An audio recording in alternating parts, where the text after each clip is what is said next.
Voice, eh? Okay, there we go. Perfect. All right, well, welcome to night number 3, surprise extra night. We're all so much looking forward to it. I made sure I was done with refreshments early so I can be here for this. Very excited and yeah, looking forward to some more of Dr. Baker's knowledge that he's about to share with us. We'll go ahead and get started with a prayer. And yeah.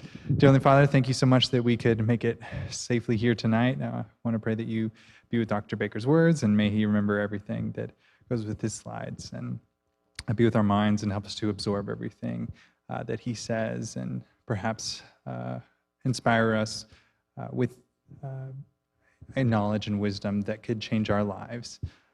And we pray that lives are changed tonight. Pray these things in Jesus' name. Amen.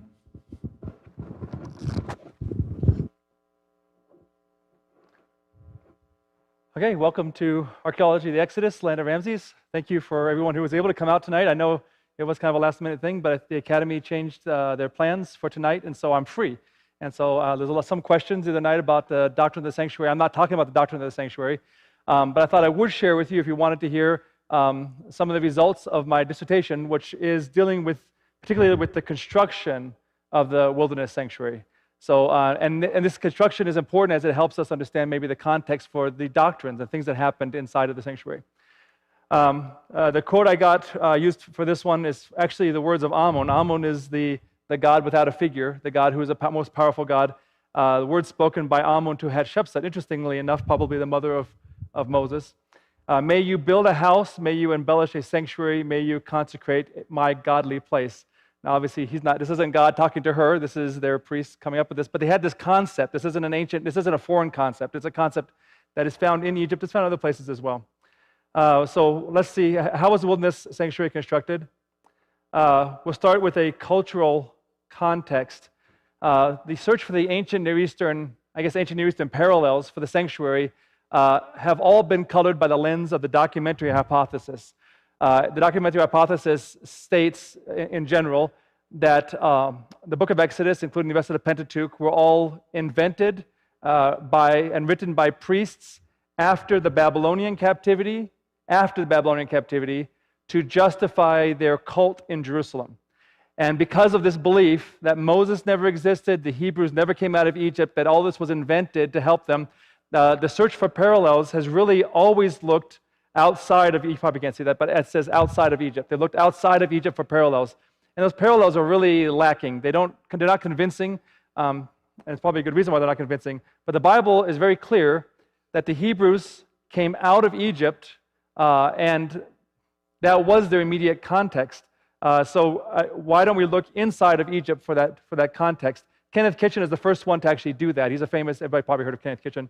He wrote an article, The Tabernacle, a Bronze Age Artifact, based on slides I'll show you here in a second, that convinced him that maybe we should pay a little bit more attention to maybe the historicity, maybe what the text actually says about the sanctuary. And it got him going, which got my professor going, which ended up getting me going ultimately. The Hebrews actually only had 2 other cultural connections before they got to Sinai. One was the Amalekites who attacked them on the way, and the other was the Midianites when Jethro brought Moses' wife and two sons to him. That's the only cultural influence they would have had other than Egypt.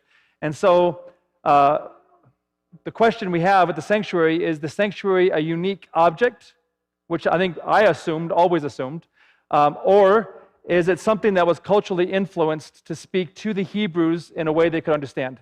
And if it was, then what aspects of it would they have expected to see? Because they would have some kind of context.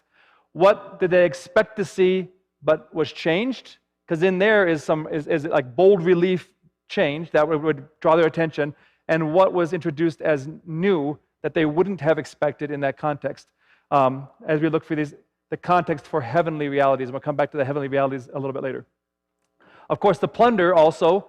The Hebrews plundered the Egyptians before they left. So at Mount Sinai, when God asked for all these materials, the question is, were all those materials actually in Egypt? Because you assume then that the construction materials would have come from the plunder from Egypt. And so those are kind of the 2 questions that led me in my search. Were all the materials available in Egypt at the time of the Exodus? And were the Egyptian designs used or not used? That's what kind of guided me. In fact, when I presented this topic for my dissertation, we actually had a dissertation class, writing class, of how to make your proposal for your dissertation. And we turned all of our assignments in. The next class period, we got together, we were all sitting there, and the teachers stand up front, and he says, okay, so some of you have submitted proposals. They're all very interesting proposals. There's some that may want to rethink what they're thinking about because maybe they're tiptoeing into heresy, and if they want to work in the church, maybe they should be careful. And I thought, yeah, they should really be careful, only to discover that he was talking about me. Because some people don't like to challenge and ask questions of the Bible. They want to just assume whatever they've assumed and walk away. And I don't want to believe cunningly devised fables. I want to believe only what's true. And so that's why, by the way, that's the reason why I'm a Seventh-day Adventist. I believe our denomination, that's what we do. That is, our existence is to search the Scripture and test the Scriptures. And every time the Scriptures have been tested, including in this example, it never, ever has proven to be false. And that's the great thing. In fact, in all of my searching and all my archaeological research and studying in England in a secular university with secular teachers and people who didn't believe in God, I've never, ever found one piece of evidence that contradicted the Scriptures. I found a lot of interpretations that do, but never actually a piece of evidence that does. And that's wherein lies the difficulty. And so I have great confidence in my faith, and I have great confidence in the book that we base our faith on. So New Kingdom Egypt is when the Exodus took place. No matter what theory, no matter what pharaoh, no matter what date you think the Exodus took place, it happened in New Kingdom Egypt. We all agree on that.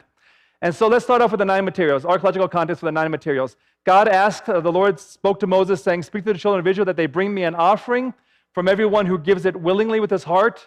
Lesson in that, of course. You shall take my offering, and this is the offering which you shall take. God asks specific things: gold, silver, and bronze, blue, purple, and scarlet thread, fine linen and goat's hair, ram skins dyed red, and then whatever tahas skins is. That's the Hebrew word that we'll explore, and then acacia wood. Those are the 9 materials that were asked for building the tent sanctuary. The tent sanctuary, the wilderness sanctuary, was composed of 3 areas: the courtyard, a perimeter barrier, the tabernacle itself, that central structure, and then the furnishings. Those 3 things all together made the sanctuary, and these 9 materials made up every aspect of that. So tonight I'm not exploring the priest's garments in any way. I'm just exploring the sanctuary itself, the buildings.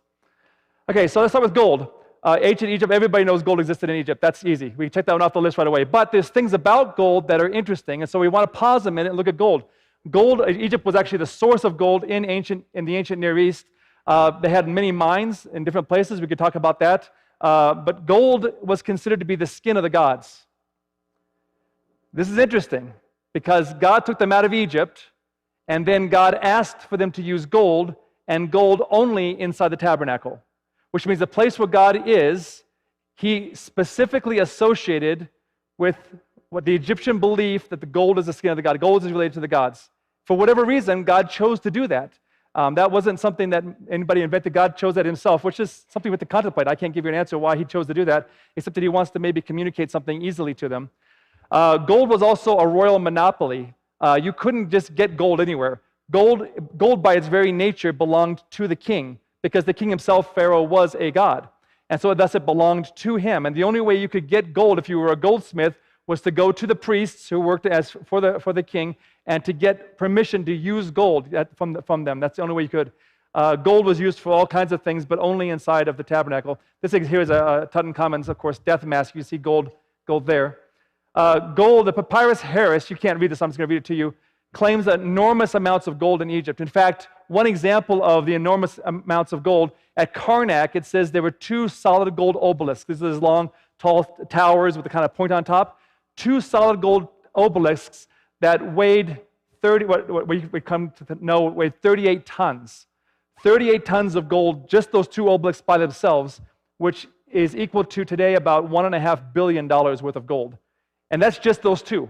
That's not all the rest of the gold in Egypt. That's just those 2. That's how much gold they had. The Hebrews gave about a ton of gold to the sanctuary. So that's for the building of the sanctuary. So when we think about, wow, that's an awful lot of gold the Hebrews gave. Did they really have that much gold in Egypt? Yeah, they had 38 tons in just 2 obelisks. Imagine what else they had. They had plenty of gold in Egypt. when they took the gold from Egypt, they didn't take everything they had. Another thing interesting about gold is that gold doesn't ever come out of the ground pure gold, refined gold. It doesn't come out. It comes out with impurities in it. Most of the time, gold is some kind of electrum, a mix of silver, but still mostly gold, 25 to 50% gold. But then you can kind of move down actually into the other spectrum where it's just pure silver on one side, gold on the other side, electrum and Urian silver here in the middle. Exodus 25:11 says, give pure gold. So what did that mean? Well, it turns out that the Egyptians did not have the ability to refine gold, to take the impurities out until the Persian period. So pure gold in ancient Egypt didn't mean gold without impurities. In fact, you wouldn't really want gold without impurities because gold without impurities is very malleable.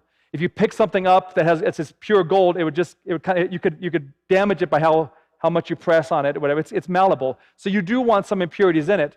But what pure gold probably means is not gold that you haven't added anything to. What the Egyptians would do is that they would take gold, and it looks kind of pale. It doesn't look like gold should look. And so they would add copper to it. And by adding copper to the gold, it would make the gold look a little bit more reddish, like you kind of want it to look. So Tutankhamun's gold mask, for example, other gold, this is gold and silver here, you can see from the New Kingdom. But this gold has had copper added to it, so it looks more yellow, more reddish. I think what God is saying is, don't add anything to the gold to make it look like you think it should look. Take it just from the ground as it comes out, and that's the kind of gold I want you to use. I don't want you to add anything to it. And I think there's really a lesson in there for us about not adding what we think we should add to God's structure, but let God's structure be what God's structure is. As it comes out of the ground, that's how you use it. And so that's what I think it meant. In fact, the Amarna tablets, this is after the Exodus during the Akhenaten heresy period. There are some tablets that came from the Levant area complaining about people moving into the area, which would probably have been the Hebrews. And they're also complaining because the king of Egypt keeps giving them gold, but it's really bad quality gold. It's this pale gold. And like, no, give us the good gold. Why do you keep giving us the bad gold? And so that was one of the complaints that they had, because that was really the reality. So gold is in Egypt. Put a check mark by that. Silver was considered to be the bones of the gods, were made of silver. So silver also is a holy kind of a metal.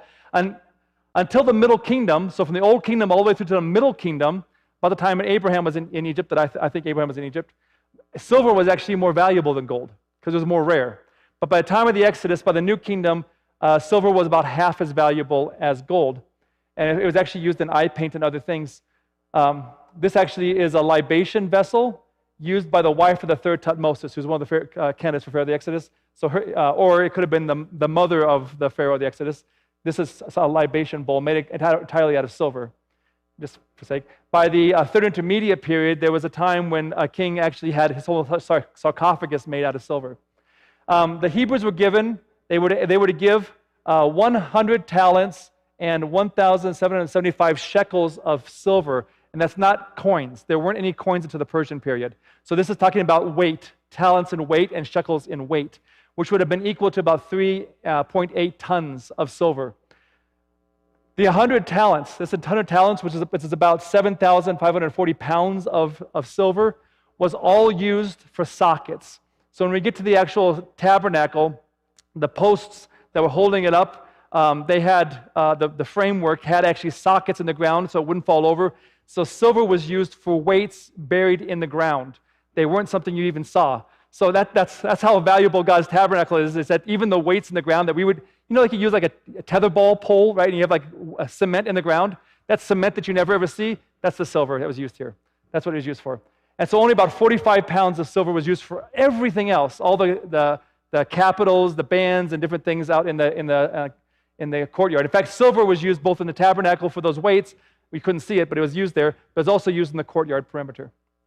Bronze, so silver was definitely in Egypt. How about bronze? Well, here's a copper ingot over here. This is how they actually shipped them. They would actually form them in this shape, and then they tie them together on a ship or whatever so they wouldn't fall around.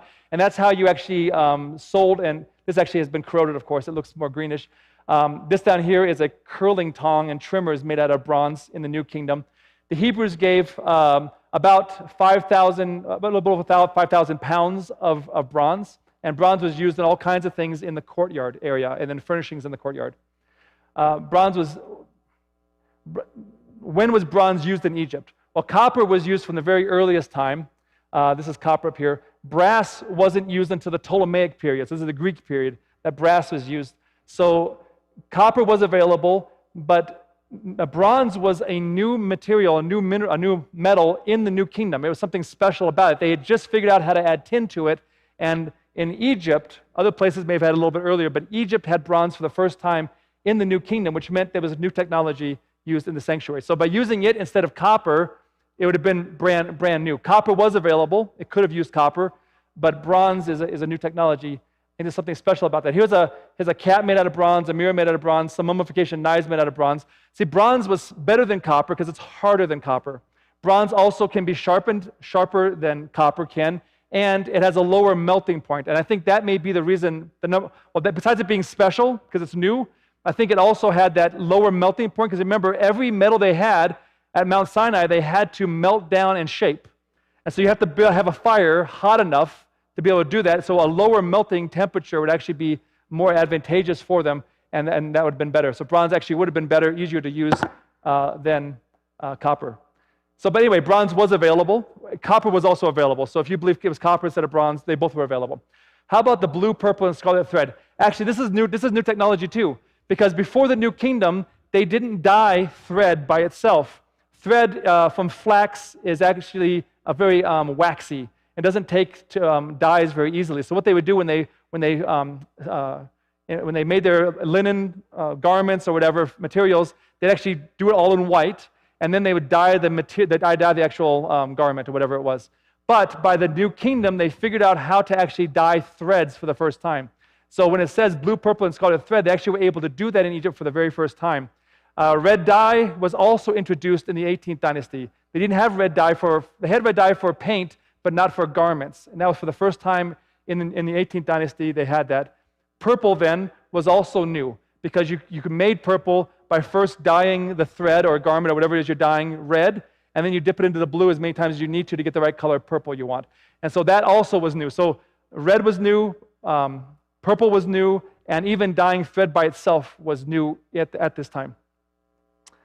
And that was by the way, that was used for embroidery in the courtyard gate, the screen for the tabernacle, the veil, and even the inside, which would have been the ceiling layer, the inside layer of coverings. We'll talk about those coverings later. So that embroidery was used in those areas. In fact, embroidery was only used for royalty. You see over here, this is actually from the second Amenhotep, was a candidate for Pharaoh of the Exodus, so I think was the Pharaoh of the Exodus. This is actually a tapestry, and when it was found, it was a couple thousand years older than the oldest tapestry known to survive, and that actually has the cartouche of Amenhotep there. Keper-Ure is his throne name, and this is a tapestry made for him. I noticed something else, though, because I looked at Tutankhamun's jewelry. Now, Tutankhamun would have been after the Exodus sometime, but he was a pharaoh, and we have his jewelry. We don't have jewelry from other pharaohs. And I started noticing something, and looking at the jewelry, I noticed that all the jewelry is made of just the same three colors. You see red here. You see the blue, the light blue. And then you also see, which also this green, by the way, is blue, but it's been faded because it's faience, and so it's been faded over time, but it actually originally was blue. And then you see this purple, kind of a purple color here. It's a dark blue, the lapis lazuli, a lazuli. Those three colors exclusively for all the jewelry of Tutankhamun. So in other words, there's something about blue, purple, and scarlet that's associated with the divine God, King Pharaoh, that God wanted to use in his 10th sanctuary, probably because it communicated the idea that there's a God, a king in this place. Blue actually represented divinity. You see that in the wall, the ceilings of the tombs and the temples. They have stars painted on them, but it's blue, always blue. Purple, which is the lapis lazuli here, it always represents royalty. You see that in royalty. And then red represents danger. In fact, Sabbath, we'll be talking a little bit more about the meaning of red and why that matters to the Passover and that last act of the Passover. But if you combine divinity and danger, red because of the sun is dangerous, the desert's dangerous, fire is dangerous, all that's red. Even Seth, the god of the evil god or whatever, was also colored red. Red means danger, and so you have dangerous, and you have divinity, You put those together, you have royalty. That's their concept of royalty. You could never trust the king. He could say anything, and then you could be dead. But those three things convey those meanings. So yes, they had those blue, purple, and scarlet thread, check mark. We got that. How about fine linen? Well, of course they had fine linen in Egypt. That's one thing we all know very easily. In fact, shes, which is the Hebrew word for used, is also an Egyptian word. It's an Egyptian loan word. In fact, this is very curious. If the Pentateuch was written late, during the Persian period after the Babylonians, the Persian period for linen is used in Ezekiel. Ezra. It's used in Ezra. It's used also in Nehemiah, the Persian word for linen, but not the Egyptian word. The Egyptian word is used in the Pentateuch. But the Pentateuch was written by priests during the Persian period. Why did they use the Egyptian word? Why didn't they use the Persian word that Ezra and Nehemiah used at that same time period? This is one of those arguments that we're using as we fight back against documentary hypothesis. Even the language in the Pentateuch is early. It's not late. So anyway, in fact, linen, by the way, was the primary material used for clothing in Egypt until the Persian period, when it was wool. Wool was used in the Persian period onward. So when you're reading about the sanctuary and you read encyclopedias and Bible dictionaries and things that talks about wool thread and wool garments, that's because they think it was written late and it should be wool. But it wasn't wool at that time. It was linen. It's linen. And so even the word is Egyptian, so we know for sure it's linen. Linen was made from flax. There's a flax plant down there. You can kind of see what it looks like. It was bleached white because the Egyptians believed that white equals purity. And so they would bleach it white. They actually had professional launderers who actually take their piece of pottery, and they draw on the piece of pottery. I should have put a picture up here for you. Draw on the piece of pottery the design of the garment, and then they dotted how many garments of that garment they got from you. And they do that for all the different garments they got from you. And then they give it to you. And they go down and wash, give everybody's clothes, come down and wash. Then they come back up and say, okay, how many of this clothes do you have? And then they give it to you. You may not end up with the same one you had before, but you'll end up with the same amount that you had before. And that's how they did their laundry. Anyway, and this one more thing that I keep trying to tell my wife, and she doesn't believe that I should apply this to myself, but wrinkles actually equals wealth. So if your clothes are wrinkly, that means you're rich. Why do you think that you're rich if your clothes are wrinkly? Because they didn't have irons. But because if your clothes are wrinkly, that means you have more than one. One is in storage, folded up. And so here's actually how they folded their linen. They have them in boxes. They put them, probably boxes similar to this is how they probably transported a lot of this, the sanctuary, as they moved from place to place.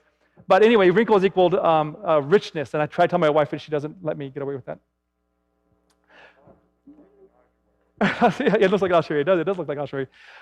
So how they twisted their threads in this fashion here. They had like a little bowl down there and a loom weight, and they would twist their threads a certain direction, actually, a very specific direction.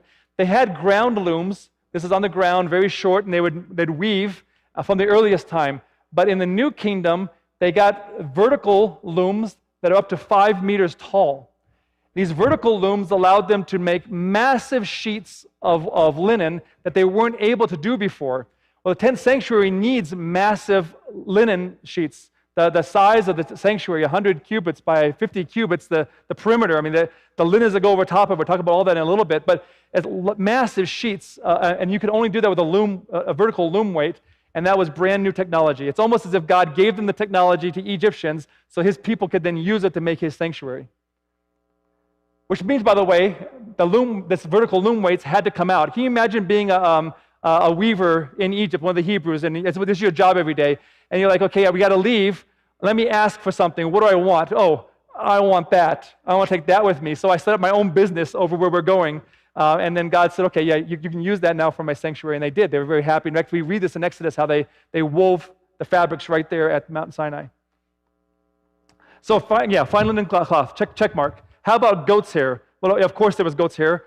This actually is goat's hair. It's from the Ptolemaic period, but you kind of get an idea. Goat's hair is kind of brownish. They use kind of a heavier material. In fact, tents today, if you go over to the Middle East today, you'll see Bedouin. They still have goat hair tents. And these tents are very good. They actually have, kind of can see through them because they're a little woven loosely. But if it rains, they swell up and tighten up and actually preserve the water and save the water for them. They're able to save water and rain. It doesn't rain very often, but they also allow a little more breathability, and they're kind of nice to look at and kind of nice to be in. They're very comfortable, by the way. If you ever get a chance to go to a Bedouin tent, take the opportunity. It's great. You go in, and they have it set up with curtains, so you actually in a room. The guys, of course, in one section. the bedroom area is closed off, you can't see it, and then the women on the other section, that's how they do things. And they bring you tea, and you're sure that has never been washed. This pot that you're drinking from, but you still drink it because it's being polite, and it's you do the best you can, and it's fun. Actually, we were actually at a Bedouin tent. We saw that the daughters of the shepherd that we were actually the Bedouin tent we were in were actually ones herding the sheep and goats because they didn't have any sons, and it reminded me very much of Jethro and his daughter is doing the exact same thing because their brother was too young to go out with them. Also, then. Wool actually was not in Egypt until the New Kingdom. It was there with the Second Intermediate period, but in the New Kingdom it became the only kind of sheep. I told you that I think last night. So that was there. But this is goats here. This is the second woven layer of the tabernacle. It's only what it's used for. We'll come to that again in a minute. So check mark, that was actually there. Ram skids dyed red. So here's leather dyed red from a New Kingdom. It's actually from a chariot. They had their chariots and they'd put leather on the outside to protect themselves. And here's actually some actual leather. It's kind of crinkled up, as you expect leather to do over years. But it's actually dyed red. And here's the thing. Leather that's dyed red, the dye for the red leather soaked into the leather. All the other dyes at that time period were more like paint on top. The green paint, the brown, the yellow. It would be like a blue would be on top, but it would crackle after times because it was actually just like paint on top of the leather. But the red dye, for whatever reason, what it was made out of, actually soaked into the leather, so it became intrinsically combined with the leather. So I'm sure there's an object lesson in that. Red dye was considered to be the superior dye. So God chose the superior dye for his sanctuary. Leathercraft actually improved in the Second Intermediate period. The Hyksos actually introduced some of this to them. So by the New Kingdom, they actually could do it very, very, very, very well. Taha skins. So that was actually there, of course. Taha skins. Now this is a question. What does this word tahas mean? It's translated dolphin, it's translated badger, it's translated dung and porpoise. It's always a source animal. And for years, I was part of that conversation. What source animal is this leather? But others have suggested other meanings. Maybe it's not a source animal. Maybe it refers to a color. Maybe it refers to some kind of beadwork. Now, I wasn't satisfied with any of those. I kept looking. Some new research has just come out, which has been kind of exciting, that suggests that there's actually an Egyptian word, tahas. It's T-H-S. It's the same consonants pronounced the same way, tahas. And it's leather in Egypt. It actually is a word not for a source animal, but actually for the process of stretching a piece of leather, oil curing it, making it very, very soft so that you can produce soft, high-quality, fine leather. The very best leather possible to make is tahas leather, the very, very best quality leather. In fact, that leather is used for drums. And you can see this is a late period example, but leather for drums. Actually, the New Kingdom is the first time this tahas leather was used for writing the Book of the Dead on parchment for the very first time. A very high quality leather. So if you buy an Andrew Study Bible and you get the high quality, fine premium leather, that's the tahas leather. I had to put that in because I work for Andrews University Press, so I got to tell you that. Anyway, this high quality. So if you think about that, if you're on the outside of the sanctuary and you're on the outside of the courtyard and you're looking. The height of the curtain for the courtyard is too high. You can't really see much. But what you can see the very top of the sanctuary.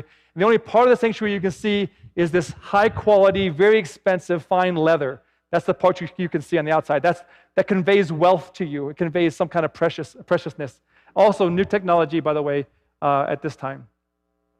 Leather tents were used in Egypt. That's the one question I had. Did they even use leather tents? And here's an example of one. This is actually a little bit later. But it kind of shows you how they used pieces of leather and they kind of stitched it together to make this fancy designs. It looks like a chessboard, a checkers board to us, but to them I'm sure that looked very, very fancy.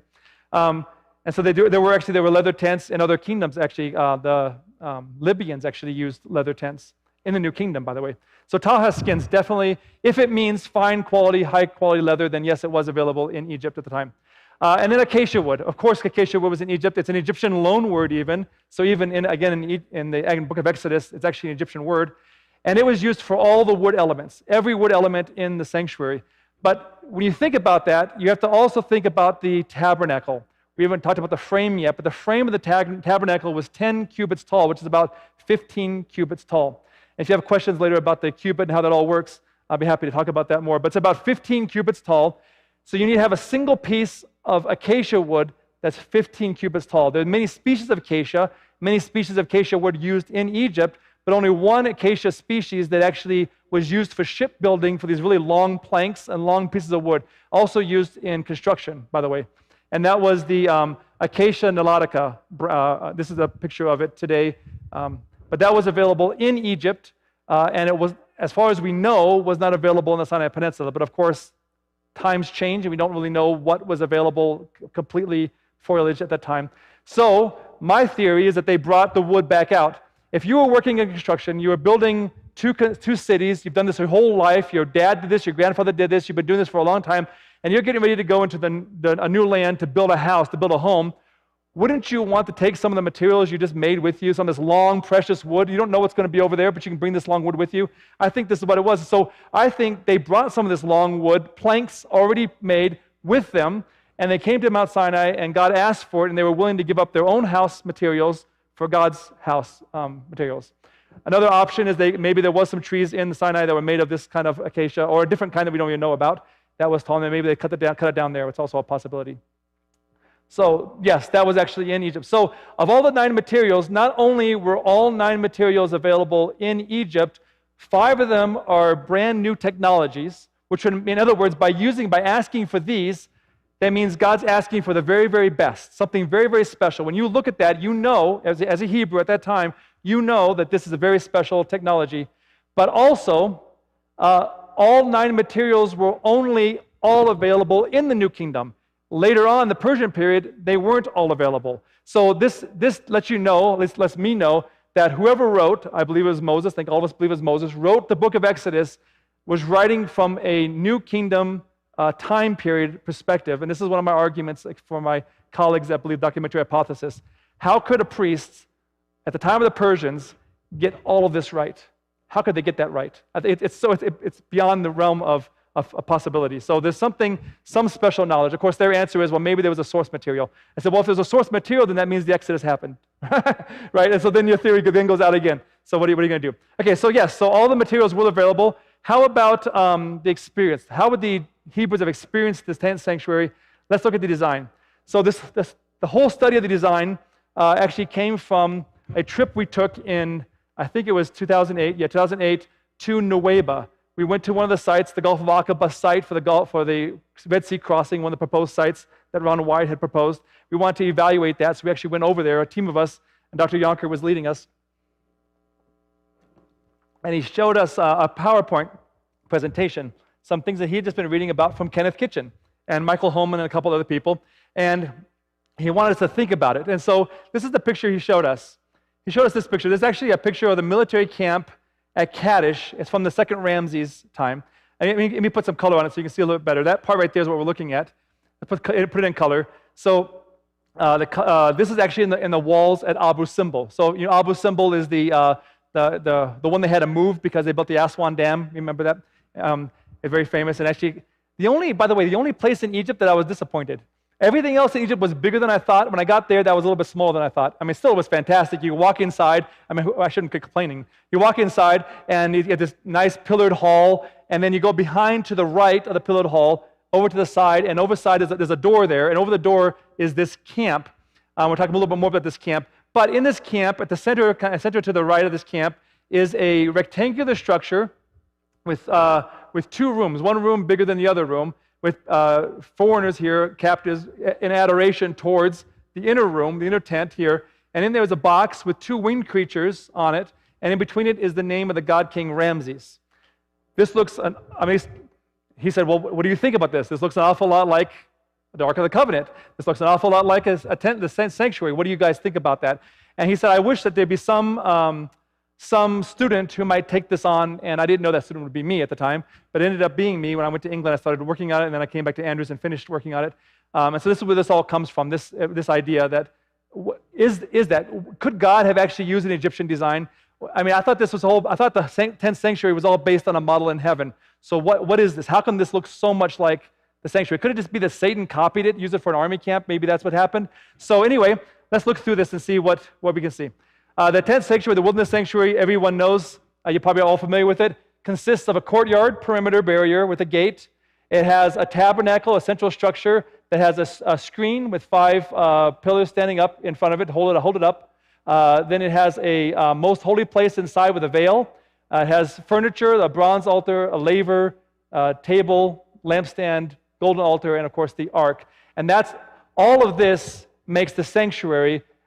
This is the tabernacle. And so that's the terminology. That's how I'll use the terminology as we're talking. When I say tabernacle, I'm referring just to this. When I say sanctuary, I mean everything. So that kind of helps you understand how I'm talking and what I'm saying. So God said, let them make me a sanctuary. This is after asking for the materials, that I may dwell among them according to all that I show you, that is the pattern of the tabernacle and the pattern of its furnishings, just so you shall make it. And so here we have a couple things. We have sanctuary. Sanctuary means sacred space, a sacred place. So God's saying, make a sacred space that I can be in, something special that I can be in, and that I may dwell. So there's a dwelling aspect. So there's an aspect of sacredness, and there's also an aspect of royal domestic space, a space where a God king, could live. But it also talks about pattern, and that's the part I want to talk about. What was the pattern? Could God have used a pattern that they would have been familiar with, and what would that mean if he did? So let's go through it. Also, there's one more thing, one more aspect, one more context for it. That's in Exodus 12. We talked a little bit about this in our time. In fact, tomorrow, I'll probably be quoting some of these texts tomorrow in our camp, so any young people still awake and listening, getting points for Miss class, you'll probably see some of these texts tomorrow. So you shall observe the feast of unleavened bread, for on the same day I will have brought your armies out of the land of Egypt. It came to pass that all the armies of the Lord went out from the land of Egypt, and it came to pass on the very same day that the Lord brought the children of Israel out of the land of Egypt according to their armies. 3 times in the chapter 12 of Exodus, it mentions armies. These were all slaves. They weren't warriors. In fact, the whole reason why God didn't lead them by the way of the route of the land of the Philistines is because in case they got into battle, they would turn around and run away. So they weren't warriors. We know at the Battle of the Amalekites, it's only because God was intervening that they even were able to do anything. So why would God call them armies? That's a very unique, very interesting. Then in Numbers, when we get to Numbers, it actually tells us how they camped around the sanctuary.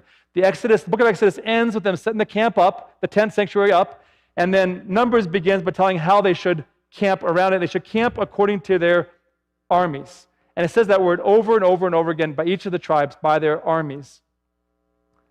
Oops, I went too far maybe? Yep, went too far. So it seems like an army camp. So they start with Judah on the east, and Judah, Issachar, Zebulun, but Judah's the one leading. And then on the south is going to be Reuben, Simeon, Gad, with Reuben leading.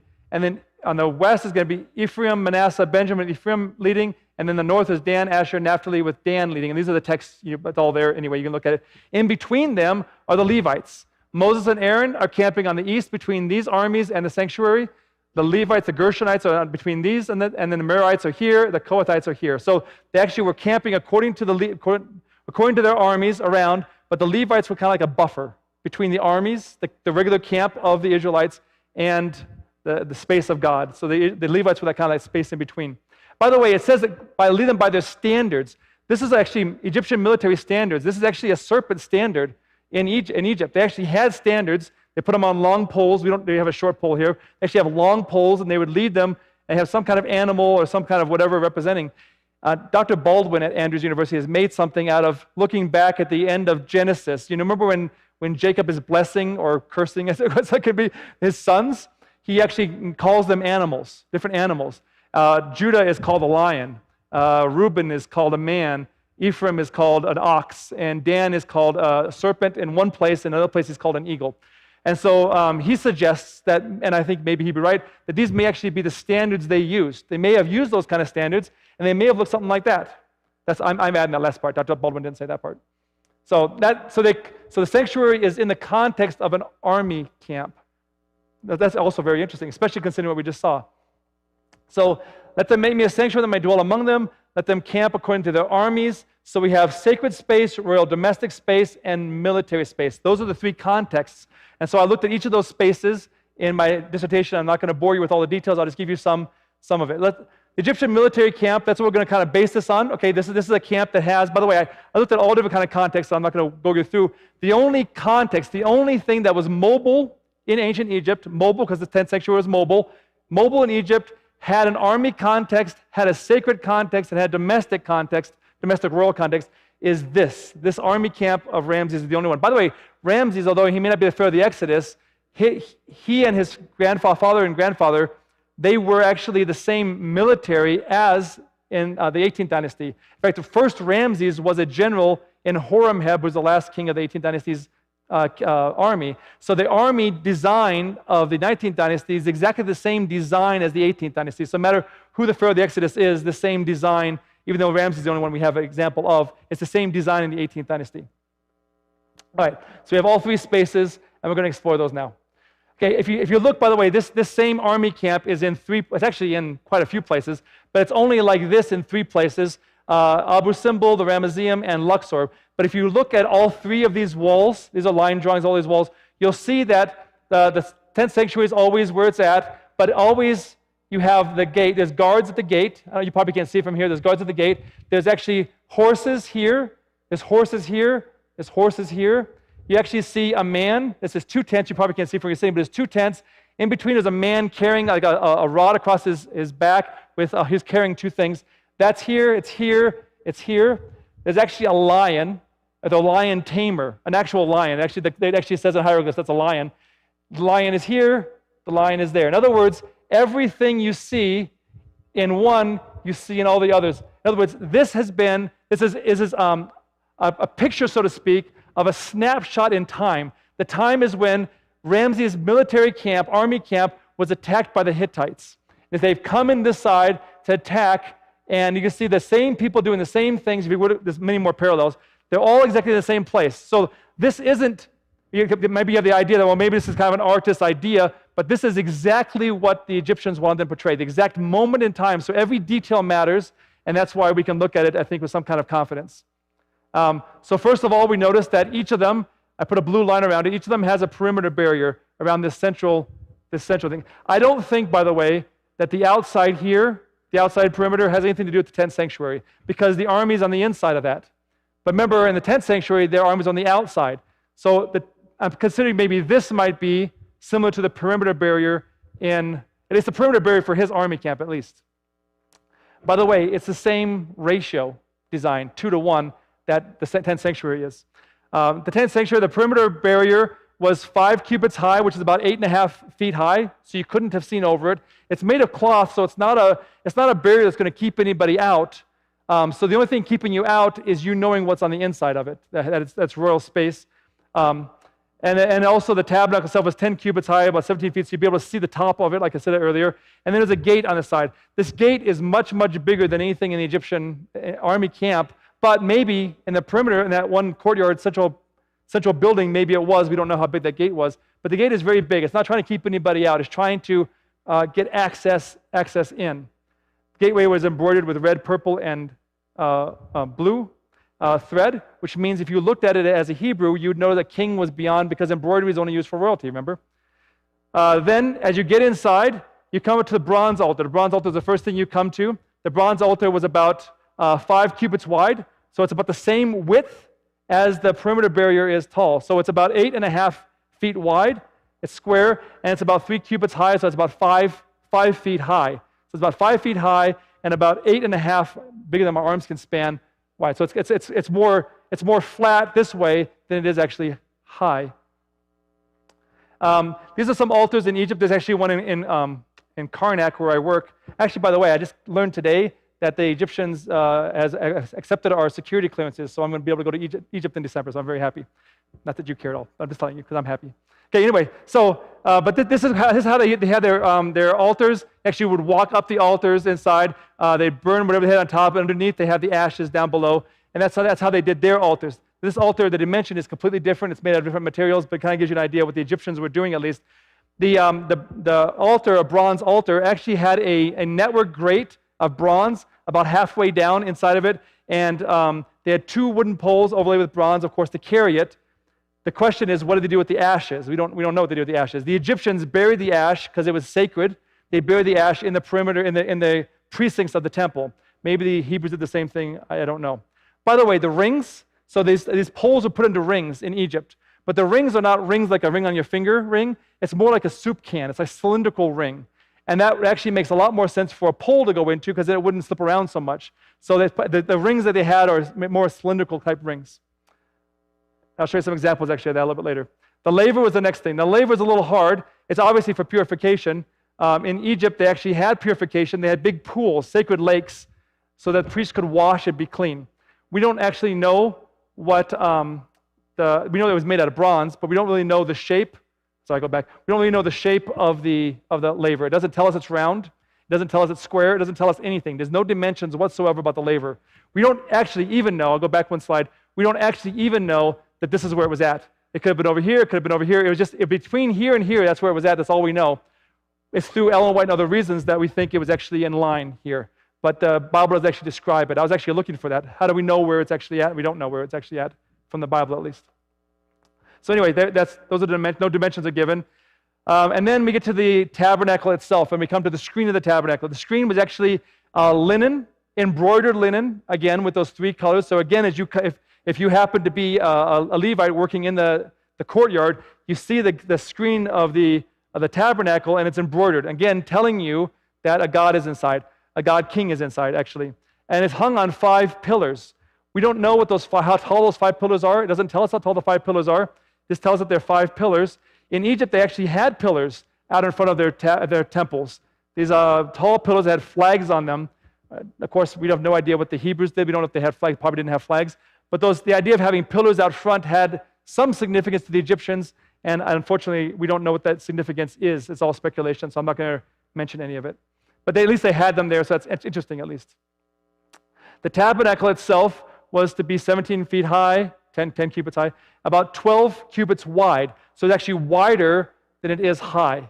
It's actually 21 and a half feet wide and 17 feet high, approximately. So you kind of think of the space. Think about how high 17 feet is. That's quite a bit higher than we usually think of the tabernacle.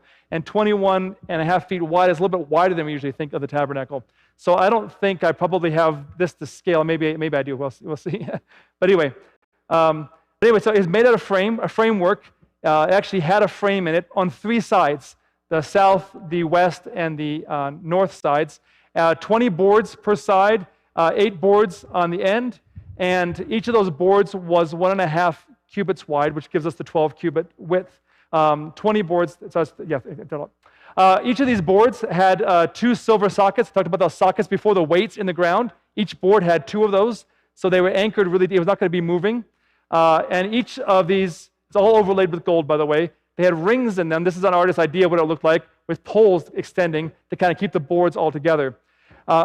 In my dissertation, I actually went a little deeper. I'm not going to go tonight, but about even how they tied the knots in Egypt. There's a certain way of tying knots to tie these kind of things together. The hooks, the way the Egyptians use hooks and things, we know how they did all these things. So theoretically, if someone wanted to go back and look at the Egyptian context and try to mimic it, you actually could come up with a pretty good idea of how exactly they tied everything, did everything. All right, and so here we have actually inside of this blue outside perimeter barrier of this central structure for the king of Ramses, there's actually another one. I put it in green. I don't know if you can see it. It's another rectangle. It's in every single one of them that is inside it. So I'm suggesting that maybe that could be a tabernacle parallel, perhaps. So inside of the courtyard. Obviously, there's not as much space as there is in our sanctuary courtyard, but there is something there. It is actually there, an element that's there. And then this is how Egyptians had their tents. You can kind of see I've kind of colorized the tents. They had tents inside for their nobles. I'm not sure. We know that for the nobles because actually it's hieroglyphs that say this for the princes to be close to their king. So that's different. That's a different aspect because there was nothing else in the sanctuary. So if God was using this context and there's no tents, of course there's no tents. Moses and Aaron had to be outside of it in front. This again tells you something different. He's communicating that if God is using this context, he's telling the Hebrews by putting Moses and Aaron outside of it, that the space inside is only for me. It's not for anybody else. Here, these princes had some kind of privilege. There's no privilege like that in the tent sanctuary, in the wilderness sanctuary. You see the same thing in the Ramesseum, and you can see this. Oh, by the way, you probably can see this little guy carrying something between the 2 tents up there, a little easier there. And the same thing in the Luxor version. Same thing. They're a little bit separate, different places, but there's the same thing. Here's the guy carrying stuff there. So you can kind of see it. So what about the curtains? So that the framework was there, and then it had 4 layers of coverings, the wilderness sanctuary. The first layer was linen, It's 10 curtains, long curtains, woven and then stitched together in sets of 5, and then another set of 5, and then those 2 sets of 5 are then woven together, held together with clasps and loops. And the clasps and loops are made out of gold, by the way. The entire layer was 28 cubits by 40 cubits, which means that it can only go on the sanctuary in one way to cover everything appropriately. And if you put it on that direction, that the strips go actually this way, lengthwise for the tabernacle, then that means that the 28 cubit width, not a single bit of it would have actually touched the ground. It would have got close to within a foot of the ground, but not actually touch the ground itself, which means this linen layer, if you walk into the sanctuary, that's the part you're going to see embroidered. It's a special linen layer. It doesn't actually touch the ground. It comes off the ground a little bit, and that's important for a minute. Here you can see a model. In Egypt, they actually have a framework, a little bit different with a curtain over top of it. That's a modern curtain. It's in the Cairo Museum, but you get kind of the idea. Here's how they did it. So the next layer was the goat layer, the goat hair layer, the stronger, sturdier layer. You wouldn't have been able to see it because it's the second layer, so it's covered by other things on top, and the linen covers it underneath. So when you go into the sanctuary, you see the walls of gold. So you see the walls of gold on the north and south. Behind you is a screen made out of linen with embroidery. In front of you is the veil made out of linen with embroidery. And above you is the linen layer with embroidery. So you don't actually see the goat hair layer. The goat hair layer is this brown rectangle here. I don't know if you can see that. The blue one would be the linen.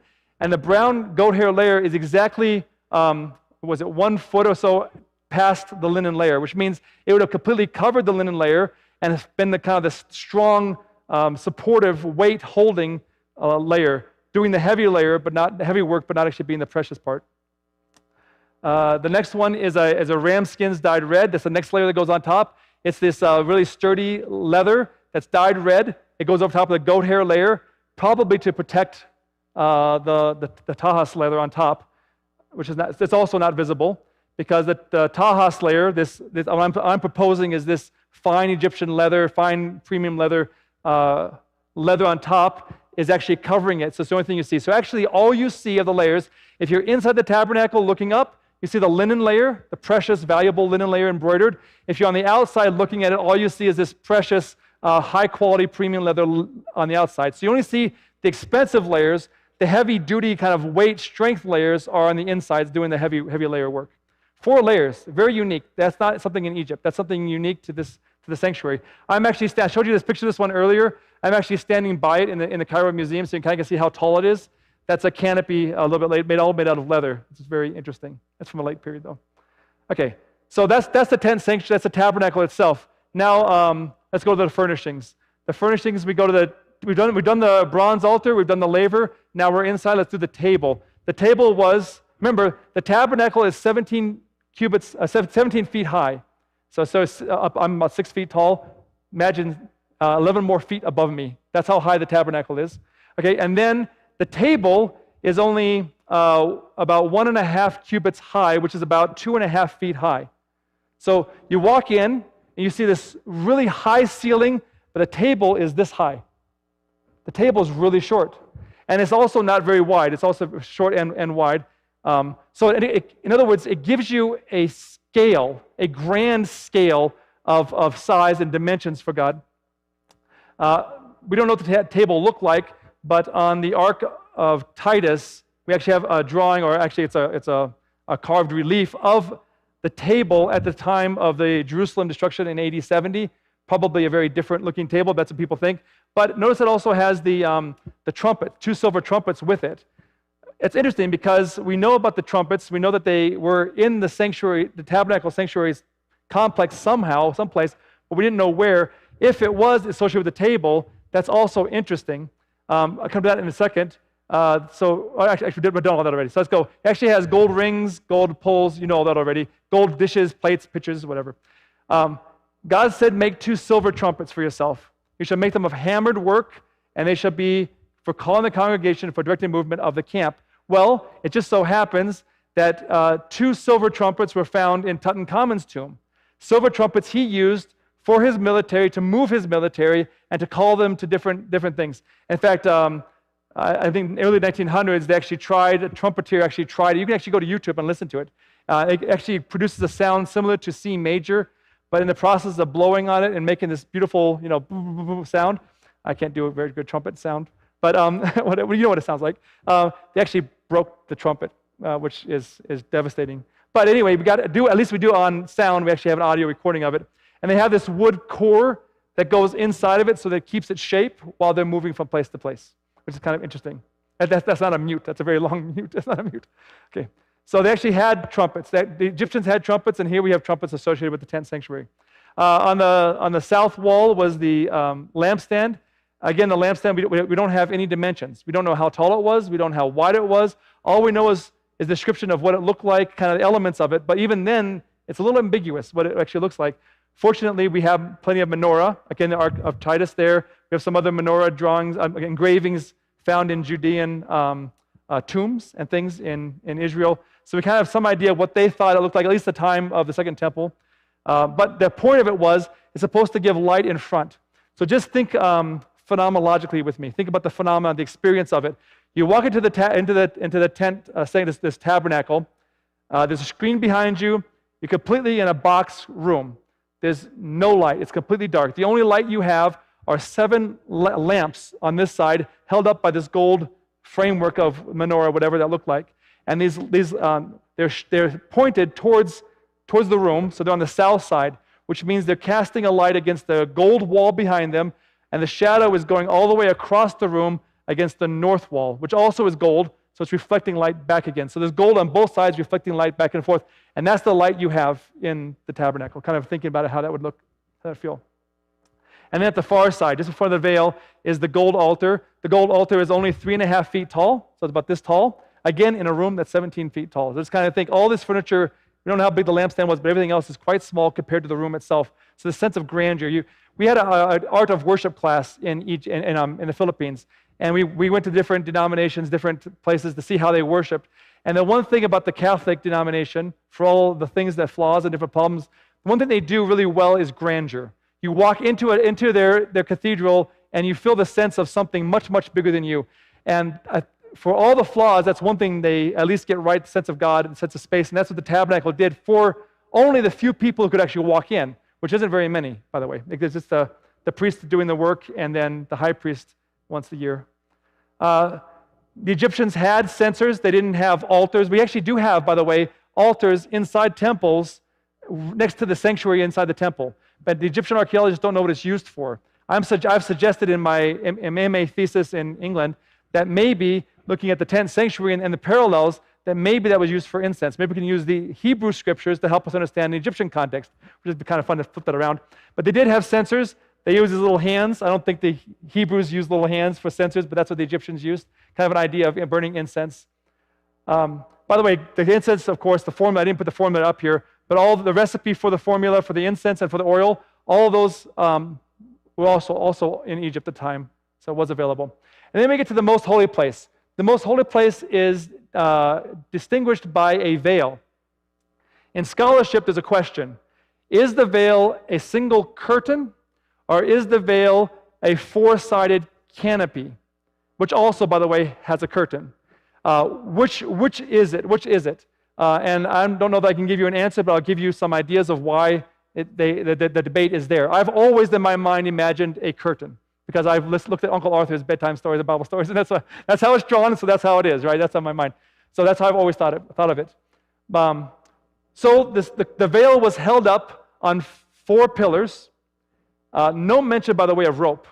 So if it's 4 pillars in a row, there's no indication of how those pillars were anchored into the ground or how they are actually attached to a wall, how they could keep from falling forward or backward if it's a curtain. Of course, if it's a canopy, it's not going to have that issue.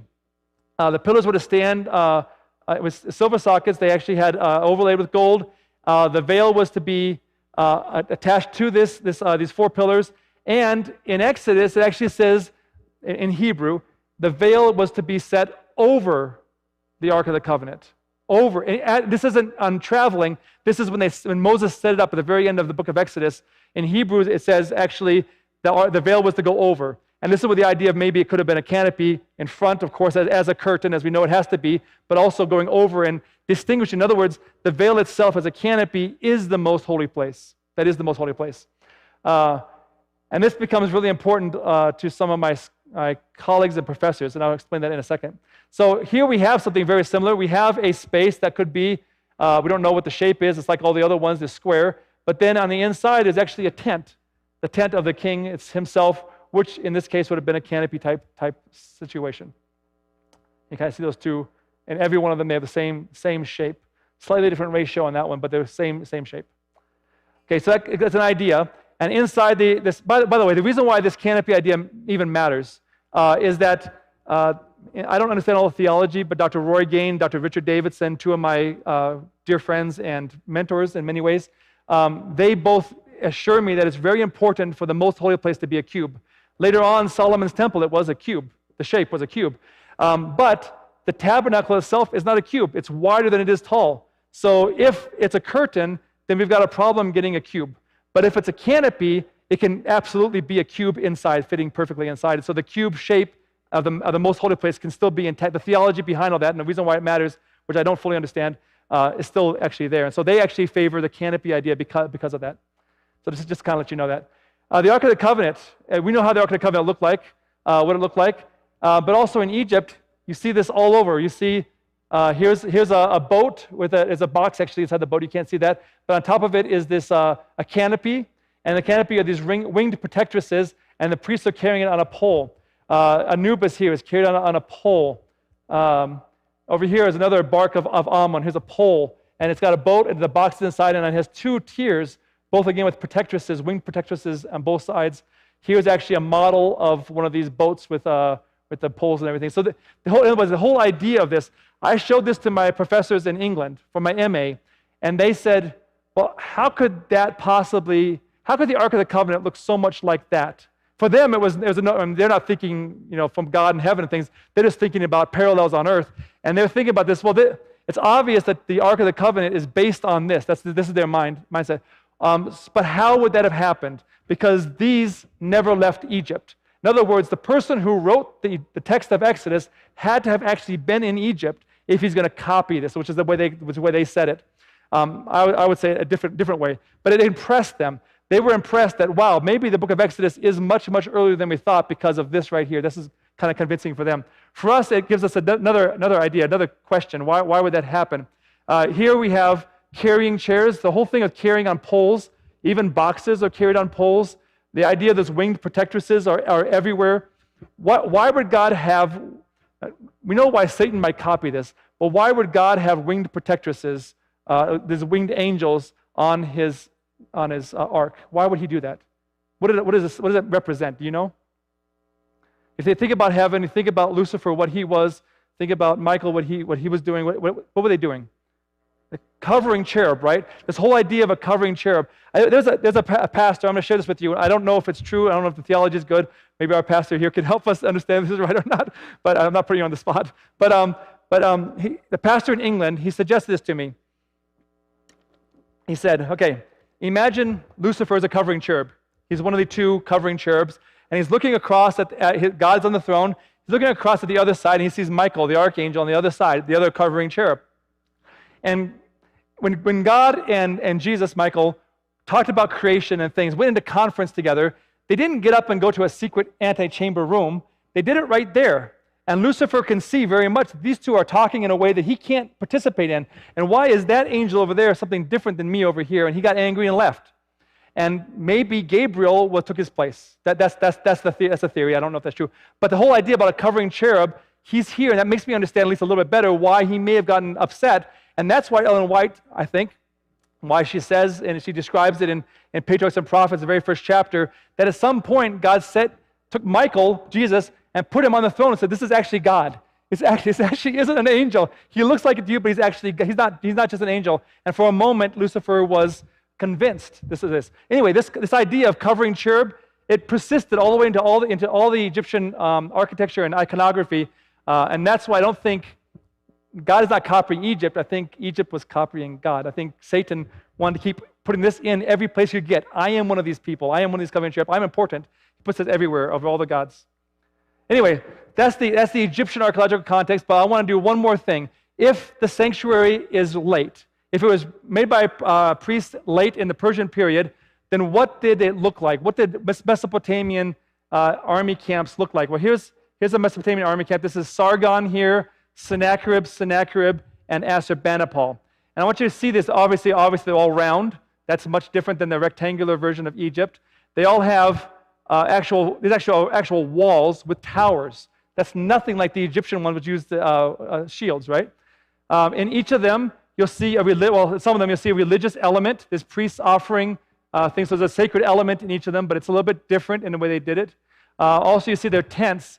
They have these tents, kind of pointy tents like the Egyptians, but the king's tent is a dome. It's a dome-shaped tent with a sunroof. In fact, one of these pictures, I don't know if we have it here. We actually have somebody poking out of the sunroof and looking out and seeing how things are going. So it was the Assyrian, the Mesopotamian army camps are round. The tents of the kings are round, very much different than the Egyptian camp. So if it was written late, why wasn't the tent sanctuary, this wilderness sanctuary, described as being round? Why is it similar to the Egyptian style? So we go that. Here's a Assyrian, Egyptian. You can kind of see all the different elements that I just described to you. Same thing. We won't go through all that. Okay, one more thing. This is the battle of the Assyrians against Lachish. In the Battle of Lachish, these walls are, the actual panels are in the British Museum. This is a line drawing. You can't see very well, but you can see the army camp over here. You can see the king. He's sitting on a mound right here, and then the city itself is over here. But so this is all battle happening on this side. You can't see it. Over here, it's all calm, and the king is right in the middle. If you look at Egypt, the Egyptian army camp, it's the same thing. Everything's kind of calm and normal here, and then the war is over here, and the king is in between. So even though these are two different time periods and two different cultures, vastly different, they had the same idea that where the king was, their god king, that's the border between chaos and calm. And that's what I think happened also with the sanctuary. The sanctuary was set in the middle of this army camp of the Hebrews, and the idea is that God can bring calm to their lives by His presence. One more thing, though. I want to talk a little bit about the heavenly concepts in the Hebrew language. If you think about Daniel looked into heaven and he saw scrolls opened. What are scrolls made out of? What were they made out of? Dead plants or dead animals, right? Okay. Do we think that there's dead plants and dead animals in heaven? Probably not. So in other words, God was showing Daniel something he could understand, but not something that actually is in heaven. The heavenly reality is a little bit different, but it's communicated in a way he can understand. When Ezekiel saw God's throne, it was a very Mesopotamian chariot throne, wheels and wheels. But when John saw God's throne in Revelation, it was a very Roman stone kind of throne, right? So but it's still God's throne, but described in different ways in context that both of them could understand. I think the tent sanctuary was designed in a way that the Hebrews could understand what God wanted. They didn't know anything about God. He took them out. He wanted to teach them something, so he had to use a language they could understand, as flawed as that language was. And praise God, He's willing to do that for us. But there's one more thing. So that's copy and a shadow. So I think that when Hebrews says the sanctuary is a copy and a shadow of the heavenly things, I think it really is. I don't think God is in heaven sitting on a gold box with two winged golden cherubs poking him in the sides. I think He's actually on a throne. I think the ark actually represents His throne. It isn't His throne. Just like all the parts of it aren't. Jesus isn't actually a lamb. The lamb represents Him. It helps us understand things. And I think the tent sanctuary was given as a pattern of heavenly things, but in a language that the Hebrews could understand. And now, because of the context, we can now understand and apply the doctrines that we understand into this context and get more meaning out of it. And then one more thing. I keep saying one more thing, but this really, I think, is one more thing. To communicate to the surrounding nations. So you remember the story of Balaam? Balaam came, and this actually should be Numbers, not Hebrews. So this is the wrong text. But this here is right. This is the wrong text. Sorry about that. So remember, Balaam comes and he's going to go around. He's going to curse the Israelites, but he can't curse them. He blesses them. You know the story. At one point, and I'm sorry I don't have the text up here. This is the wrong text. He says, talking about God, He has not observed iniquity in Jacob, nor has He seen wickedness in Israel. God's name, his God is with him, is with Israel. And the shout of a king is among them. Denny Fortin, who used to be the seminary dean of the seminary, was on my panel, and he actually brought this up to my attention. He said, "Scotty, you know what? Balaam looked down at the wilderness sanctuary, the whole camp of the Hebrews, and somehow he knew from the design of the camp, however that design was, that in the center of it was their God and their king. How could he have known that? If it was modeled after the Egyptian military camp, they were very much aware of the Egyptian military camp, and the god king of the Egyptians was at the center. So if it was set up in that way, then Balaam and all the Canaanites, all the people would have recognized exactly what God was doing and what God was communicating to them, that he was the god king, and they should submit to him. And Balaam understood that just by looking down at the camp. That was pretty good. I like that, so I put that in here. And it's also to communicate with us today. I think, okay. And that's all we do. So that's any questions? Yes, sir. Theology of the sanctuary. Do you have any theological understanding of when the sanctuary existed in heaven? When was it built? So I think personally, this is again my speculation, that heaven is the sanctuary. In other words, I think where God's throne is the most holy place. I don't think God gets up from his throne and then goes into a most holy place. I believe he's already in it. His throne is the ark. It is the most holy place. And that when you look in Revelation, you see that everything is happening around the throne of God, including, by the way, the gold altar in chapter 8 of Revelation. It's right before God's throne. So the gold altar of incense that Jesus is then acting as a high priest, providing intercession in chapter 8, that actually is before the throne of God. So I think the heaven actually is when you say that the sanctuary is in heaven, I think heaven is the sanctuary. Now, Ellen White saw some other things, and that might provide for some other things, but at least in the Bible, the New Jerusalem that we do talk about being heaven, that's actually a description of the New Jerusalem on earth after the millennial judgment. That's not a description actually of heaven, even though perhaps there's a correlation, at least in Revelation, that connection is not clear. So Ellen White provides more context, so I don't know. So until sin entered the world, was there a need for sanctuary as far as man was concerned? Yes. So the function of the sanctuary, the function of God's throne, the function of heaven, didn't exist for mediation theologically until there was sin, obviously. But God had this idea, obviously, way ahead of time. In other words, I think when you see the seven, you're not going to see a candlestick, so you're going to see the Holy Spirit, right? You're not going to see the lampstand. You see the Holy Spirit, seven lights before the throne. The table, you don't see the table anywhere there, but Jesus is the lamb who died, and he's the bread on the table, he's the body sacrifice. You see all these things, but that all happens after sin. So what I think happened, this is, again, my pure speculation, when sin entered, God provided a way for this to work. And that whatever that way is, he wanted us to understand what he was doing to provide for that, and the way he described it to us was this way. So this is the reality that's described in this way. So I think there is a tabernacle in heaven, but I think heaven is a tabernacle. I think that's actually what's happening. And that's my own idea, though, anyway. It's a good question. I don't know that any of us are going to have the answer. We actually have books by Andrews University Press we want to buy that talk about this that don't agree with me. So if you want more things, you can talk about that. Yeah. Ron Wyatt's name has come up both this evening and yesterday evening. If you go on YouTube, put in for a search, Danny Shelton, Ron Wyatt, you'll get Ron Wyatt's Ark of the Covenant, a fraud. And basically, Wyatt was a con man. He conned Shelton's group out of a few $1,000s, I believe. And if you listen to the interview, it's with Colin Standish interviewing. Okay. I'll have to look into that. Thank you for telling me about that. Yeah, Danny Shelton. I'm always careful with Ron Wyatt because I know a lot of people have based a lot of their faith, unfortunately, on things that he found. But I don't think that your faith is misplaced. These things do exist, even if he didn't actually find what he said he found. But yeah, I would like to believe that the Ark of the Covenant, he found the Ark of the Covenant. But working in the Middle East all the time, I'll tell you, working in Israel, working in Jordan, working in Egypt, if the Ark of the Covenant was found, this would be front page news everywhere in Israel because it establishes that Israel was actually an ancient people. And this is the only reason why there's even a battle in the first place in the Middle East, because the Muslims say they never existed as a people. But if you had the Ark of the Covenant, that proves everything. And so the fact that there's an Ark of the Covenant somehow hidden there, and Ron Wyatt's the only person who's ever seen it, and that the state of Israel doesn't even know it's there, or they're hiding it for some reason, I have a hard time buying that.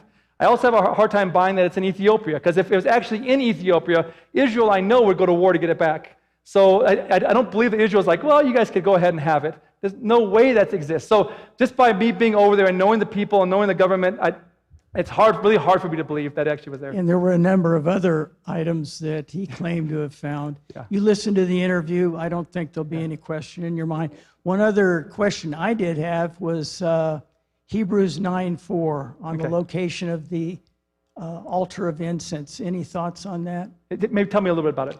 Well, in Hebrews, it talks about what's located in the most holy place, along with the Ark of the Covenant. I'm not the person to answer that question. Okay. If you want to email Dr. Gain, Roy Gain, or even Dr. Davidson, Richard Davidson at the seminary, they're the professors who they've taught this to me. I can't tell you how many times they taught this to me, and it still doesn't stick in my head. But the way the words are translated in Greek clear it up, and I can't explain it to you really well to do justice, so I'll try not to do it. I don't want to mess it up. So, yeah. When I get back home, I'll ask them and say, hey, tell me again, so maybe somebody else asks me a question, I can answer it. I'm sorry, I don't have a good answer.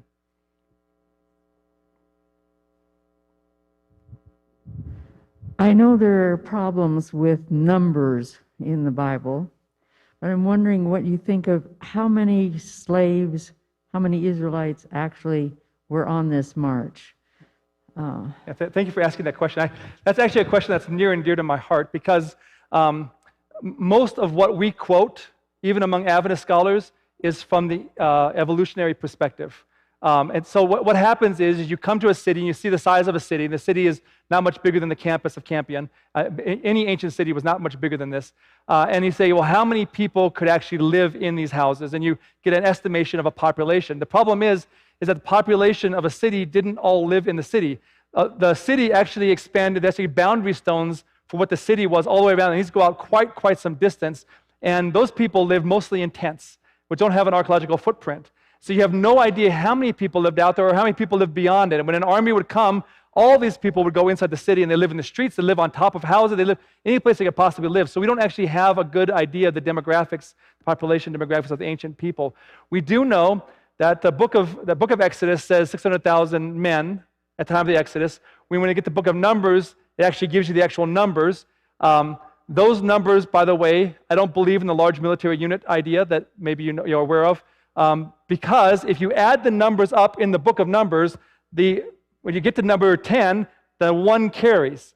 And Moses added up the total. I'm not adding the total up. And he does it by carrying that number, which means it couldn't be, if you know that the theory is that 1,000 actually means large military unit, doesn't mean 1,000. I don't see that anywhere in the Bible. It's actually something that I argue strongly against. So because the book of Numbers itself adds it up for you, and you know that they carry the 1, and they carry the 2, and they carry that, so it actually doesn't add up. I should probably have an example of this. So I think, and also, it says in Deuteronomy, I didn't choose you because you were the greatest among people. You were the least among people. I think the Egyptians had many, many more people than we give them credit for. The evolutionists give them credit for, living actually in Egypt. The Hebrews were a great number, but I think they were even smaller than the Egyptians themselves or any of the other nations that had existed. So I think the numbers, I don't quarrel with the numbers in the Bible. The only places when like in Samuel or Kings says something different than it's in Chronicles, there's obviously a scribal error. I'll allow for that. But I'm very cautious in changing the Bible and arguing with the Bible. I always want to, my personal perspective and approach is, how is this right, not how is this wrong? And that's why I think the numbers are probably right. That's my answer for that. Thank you for asking, by the way. That's a good question. We didn't even talk about that at all this whole time. Anybody else? All right, I'll talk some more out there. If you have any more questions on Sabbath, I'll be talking specifically about a very, very short sermon, because it's a communion Sabbath, about the Passover and what that means to us. One last lesson that we can't possibly miss relating to what God has in store for us as we get ready to go to heaven. Yeah. Thank you so much, Dr. Baker, for these 3 nights of riveting presentations and, lots of good content. So thank you so much. We'll say a prayer to wrap up the evening and to pray a blessed week over you and then send you on your way on Sabbath. Let's bow our heads. Dear Heavenly Father, thank you for your sanctuary and for communicating to your people that you are a center that they can rely on and go to. I pray that you be with Dr. Baker throughout the rest of this week, and thank you for how you are using him in his ministry. And we pray that he as safe travels home when that time comes. But help them to prepare for Sabbath, and may we receive that word powerfully. Pray all these things in Jesus' name. Amen.